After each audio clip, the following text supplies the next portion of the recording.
Hello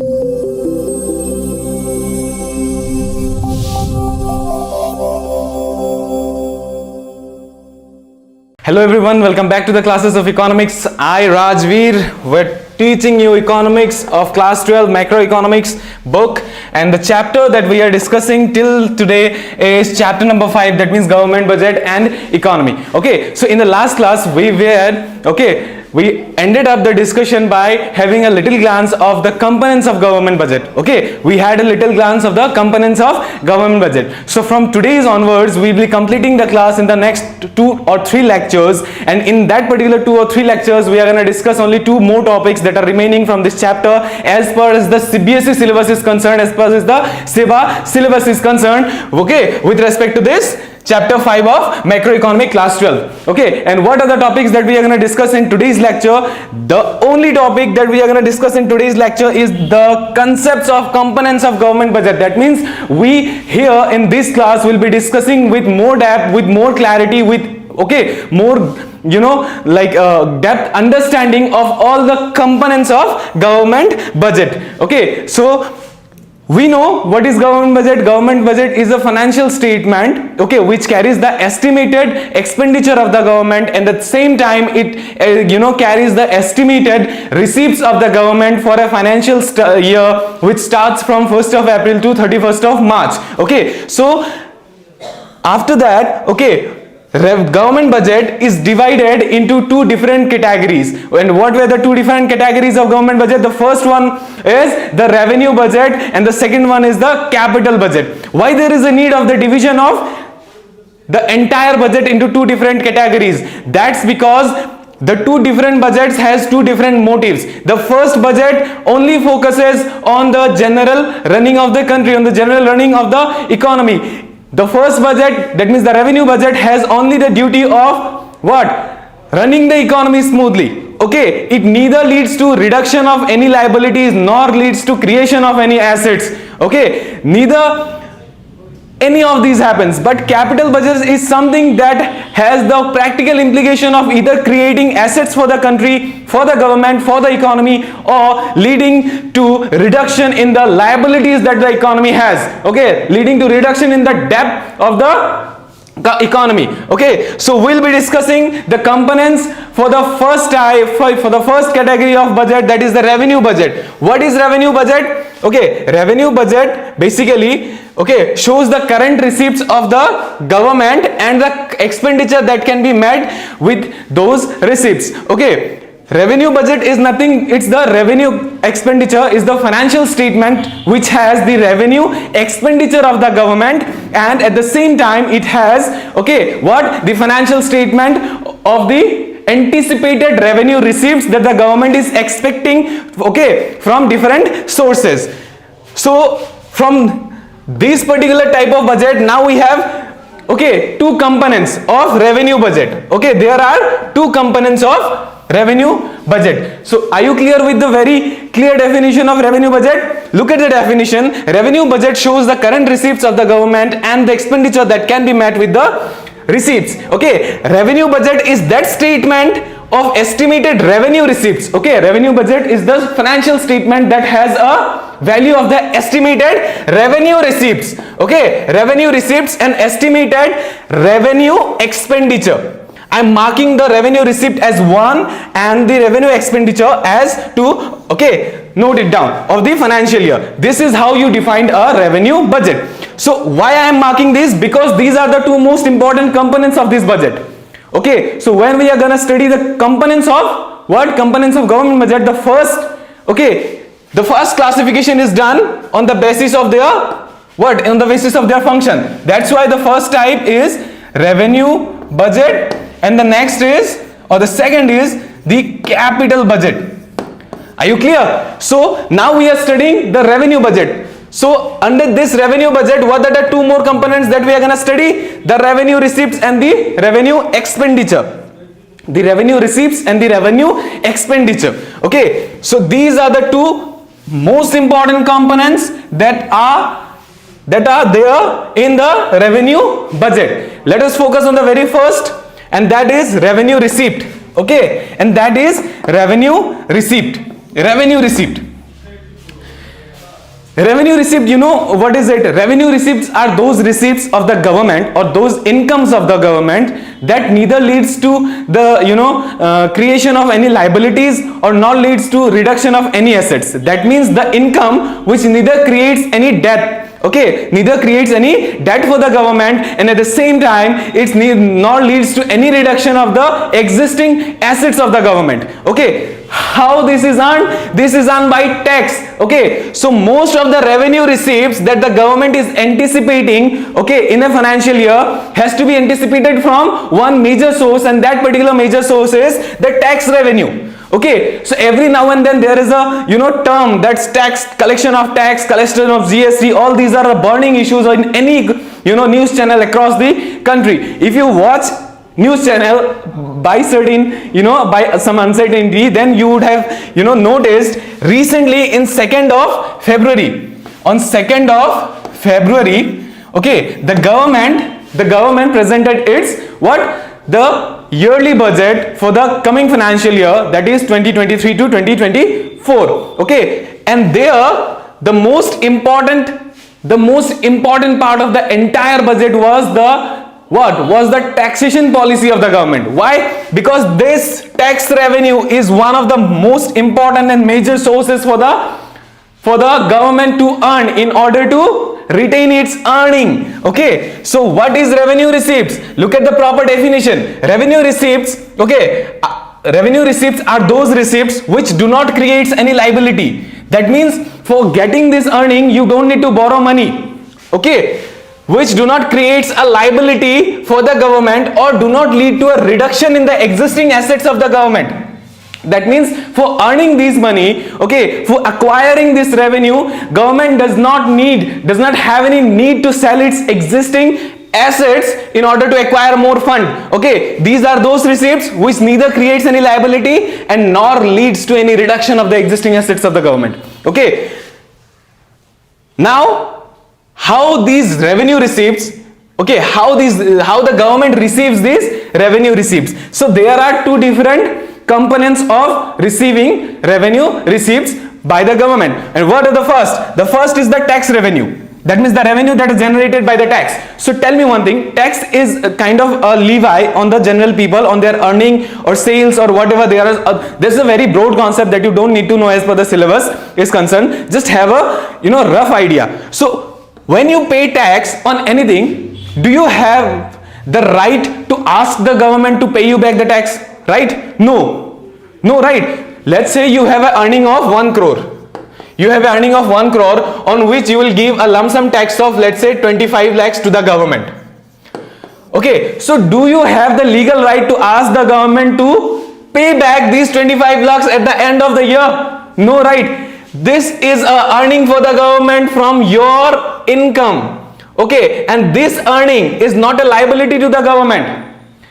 At the same time, you are liable to pay these tax to the government.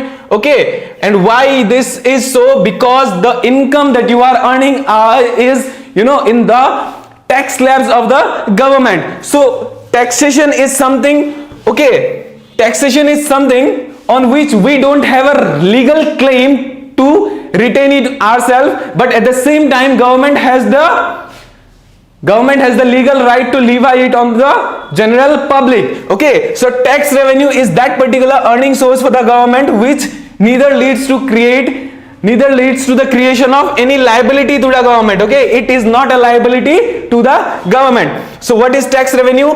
Okay, tax revenue is the total receipts of the government that the governments earn by imposing taxes. Okay, so this tax revenue has already been classified in two different categories. The first is the direct tax, second is the indirect taxes. Direct tax is what? Direct tax, let's say, okay, direct tax is that particular type of tax whose burden cannot be levied onto someone else. Let's say the personal income tax. Okay, if I am earning a sum of rupees 10 crore per year, then the tax that I'll have to pay, I cannot shift the burden of this tax from my own head to someone's shoulder, right? This is that type of tax. Okay, that is that type of tax where the burden of the taxation will be carried by the same person. But indirect taxes are those taxes whose tax burden can be shifted to others. What is the type of that tax? Let's say GST. What is the type of the tax? GST. Okay, goods and service tax. Service tax. Why GST is an indirect tax? Let's say I have a factory and I am producing a unit.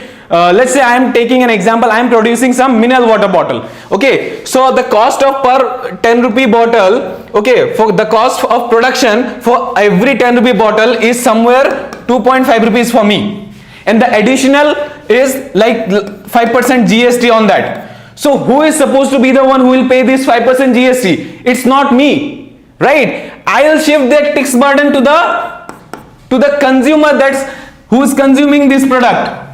Okay, and then afterwards, after the addition of taxes and reduction of the subsidies, this 2.5 rupees will come on an MRP at 10. So do you know what are the factors that leads to the increase in the price from the cost of production to a higher level? This is nothing but the indirect tax. Indirect tax is that particular tax, okay, whose burden can be shifted, okay, which burden can be shifted to others. Okay, and what are the example of the taxes? Indirect taxes, goods and service tax. Okay, you don't need to go further with the very clear concepts of all these indirect taxes and taxes. Okay, you just have to have a rough idea regarding the components of the government budget. So under the revenue receipts, the first source of the revenue receipts is the tax revenue. Okay, where we have direct tax and indirect tax. Direct tax is that particular tax whose burden cannot be shifted to other shoulders, but at the same time indirect taxes are those particular taxes whose burden can be shifted from our own head to someone else's shoulder. Okay, and the example of indirect taxes is GST. GST is that particular, amendment in the Constitution of India which almost eradicates all the possible maximum indirect taxes. Okay, and by eradicating the maximum number of indirect taxes, one single taxation was what bring into action, and that particular taxation is known as GST.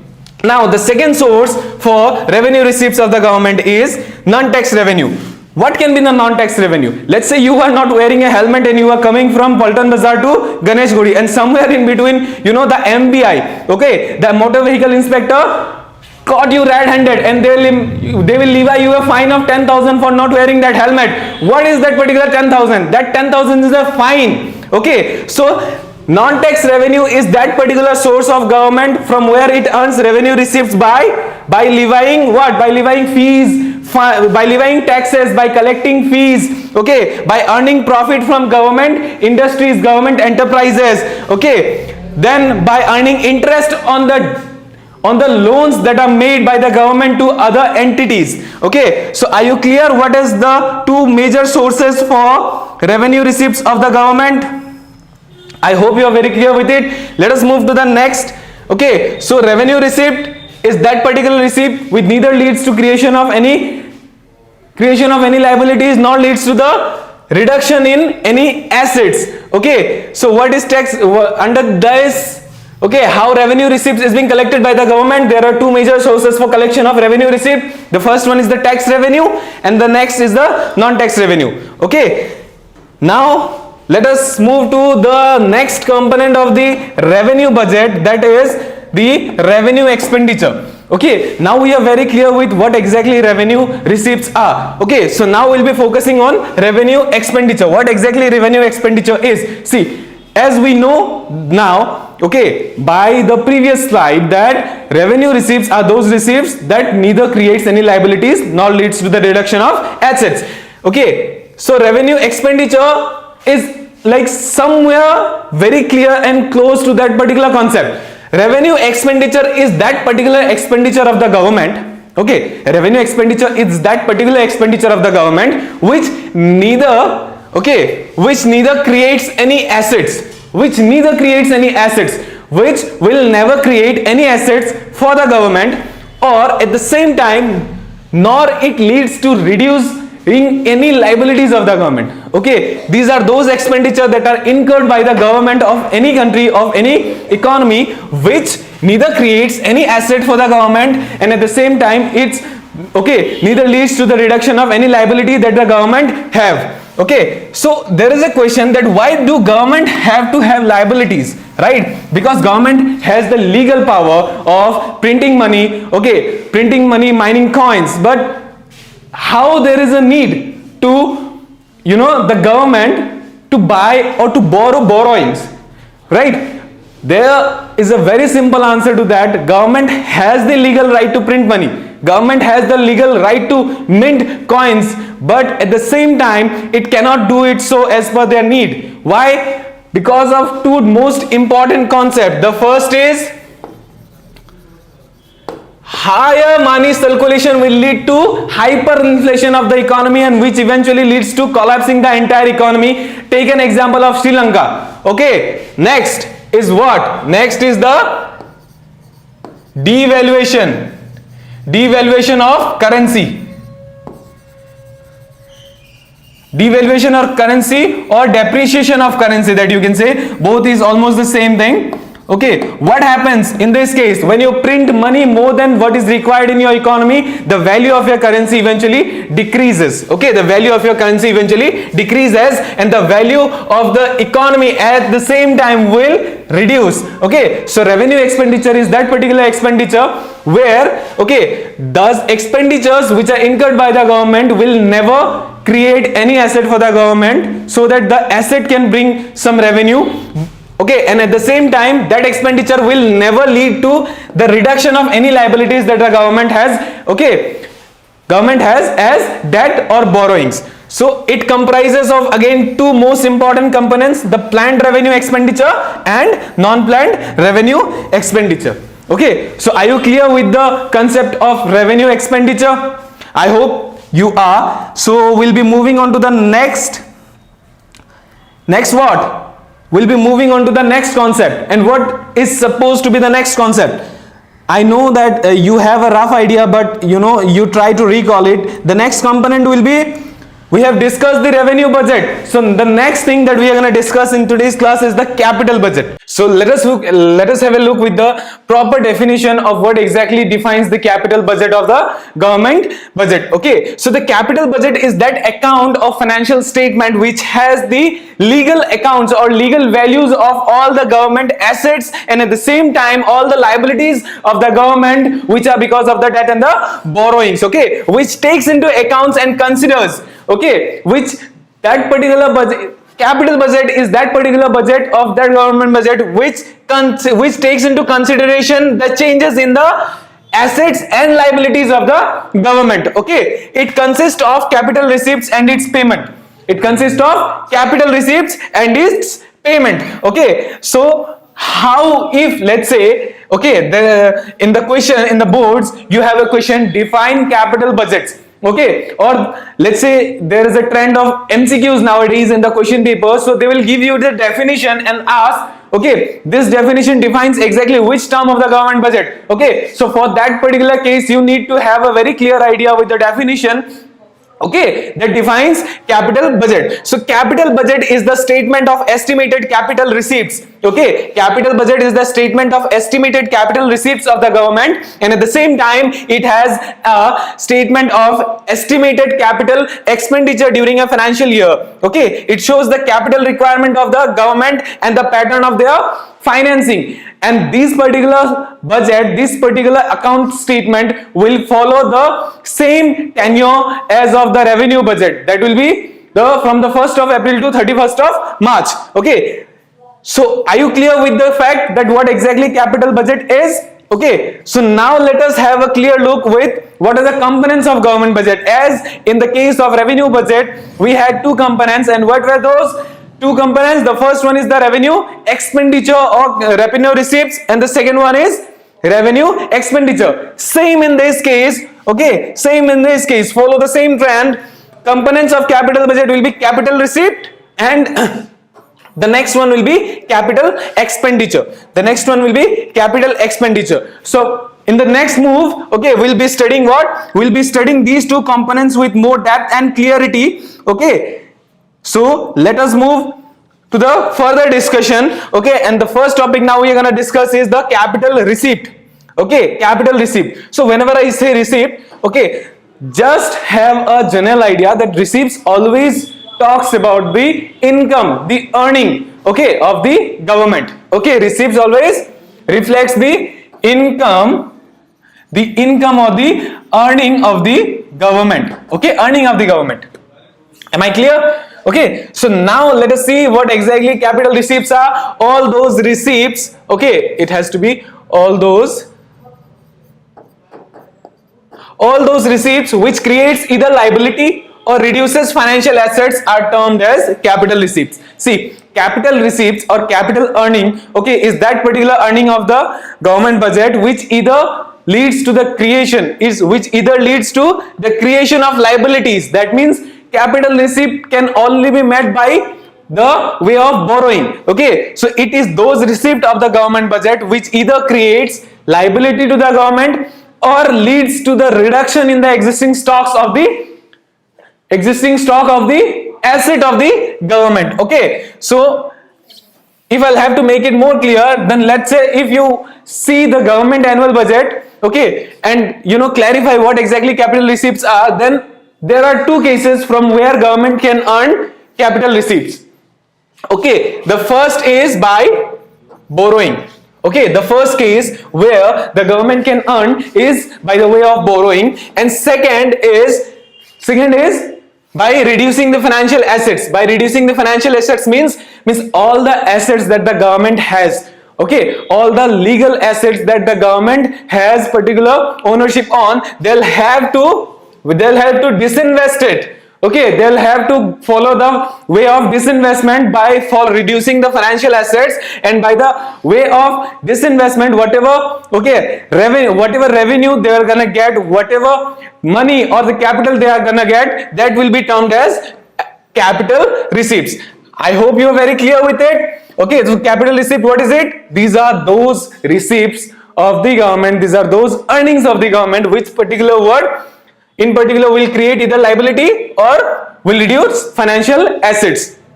Okay, so now we know from that particular case of revenue receipts, there were two major sources for revenue receipts. Same, likewise, capital receipts also has some particular sources for what? Their earnings. Okay, so it comprises of two other components. Here is the source of capital receipts. Okay, the first source is disinvestment. Okay, what exactly disinvestment is? It refers to the withdrawal of existing investment. It is a capital receipt of the government which reduces the financial assets of the government. Let's say, I'll give you an example. Okay, a few months back, okay, there was an IPO. You know what is IPO? Initial public offering. Okay, through this method, the government owned entity, okay, dissolves its particular portion of shares, okay, and registered itself into BSE or NSE. That means Bombay Stock Exchange or National Stock Exchange. Okay, so a few months back, LIC, you know what is LIC? Zindagi ke saath bhi, zindagi ke baad bhi. This is their, I guess, the line that they use. LIC is Life Insurance Corporation. It is a government entity or government owned entity. But recently in an IPO, initial public offering, what? 20% of shares of LIC were dissolved to the general public. What is this? This is a way of disinvestment where share of a government owned entity will be blown in order to acquire more funds or receipts.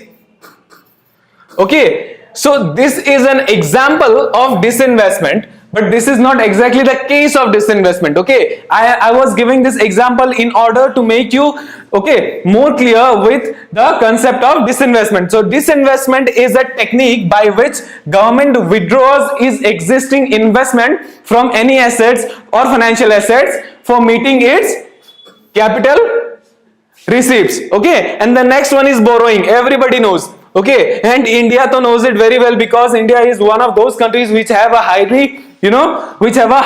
level of debt. Okay, and the international debt from IMF, from China, from Japan. I don't know what is the exact figure is, but just have an idea that it is in $1 billion. Okay, India as an economy has a $1 billion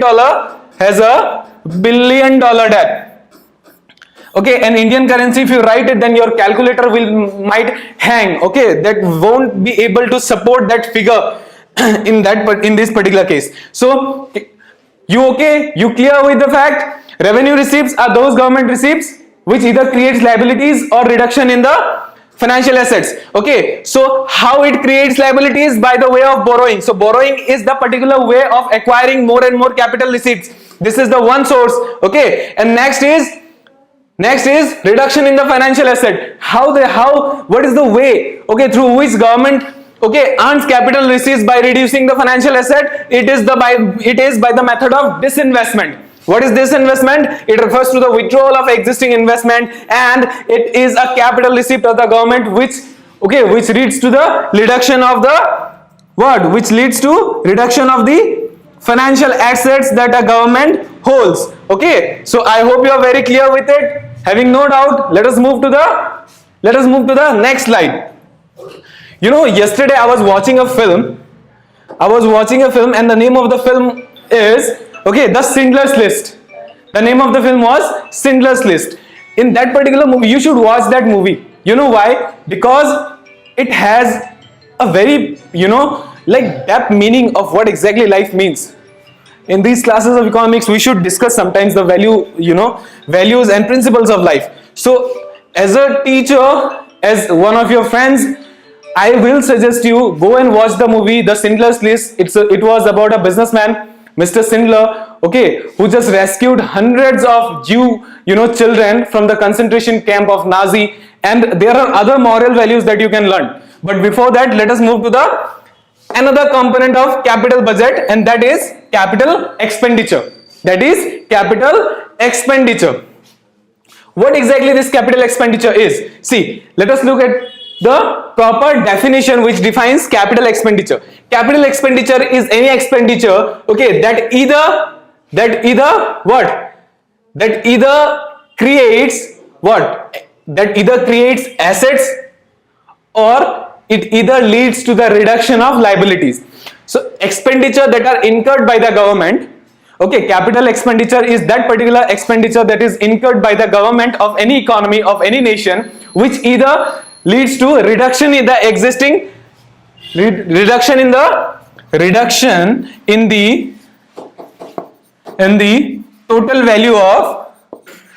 total value of existing debt. Okay, so the first implication of capital expenditure means that particular expenditure which is incurred by the government, which leads to two practical implications. First among them is it will either reduce, okay, the total value of the existing debt of the government, or the other implication is it will create assets for the government. That means that particular expenditure that the government incurred will either reduce the total debt of the economy or of the government, or either it has the second implication of creating assets. Okay, let's take an example of reduction in the total value of existing debt. Let's say I hope you are very aware of the fact that there is a first bullet train that was what inaugurated back in 2014 or 16, which has to be from Gujarat to Maharashtra, right? And for that there was a loan that was sanctioned by Japan government to Indian government, and that was nearly about some $1 million. That was a debt for India. So now if in 2023 and 2024 budget the government introduces a total repayment of the loan, and that expenditure, if the government meets that expenditure, what will be the practical implication? The practical implication is the existing debt of the government that they had from Japan will reduce. But at the same time, okay, let us take an example of this year government budget which was introduced on 2nd of February. Okay, they have increased the total budget of railway like I think it was nearly about 4 to 5 times. And why? Because the budget that was sanctioned to the railway, okay, will eventually lead to creation of or adding up more capital assets to the government, which in turn will generate a higher amount of revenue for the government to meet its revenue expenditure. Okay, I hope you are very clear with it. So capital expenditure is that particular expenditure of the government, or is that particular expenditure that the government incur either for two reasons. One of them is reduction in the total liabilities that the government have, and the second is creating or adding up more stock of capital. Okay, stock of capital in the portfolio of the government, which in long term will generate a higher revenue and will have a practical implication of making the budget of the government a surplus budget. Okay, and again likewise, okay, like we have studied in the revenue expenditure type, okay, it also compromises, that means the capital budget, capital expenditure also compromises of two most important components. And what is it? The planned capital expenditure and non-planned capital expenditure. So I hope you are very clear with every single component of government budget that we have discussed in today's lecture. Okay, so in the next lecture we will be continuing with the remaining topics, but as of now, take care, bye bye, and all the best.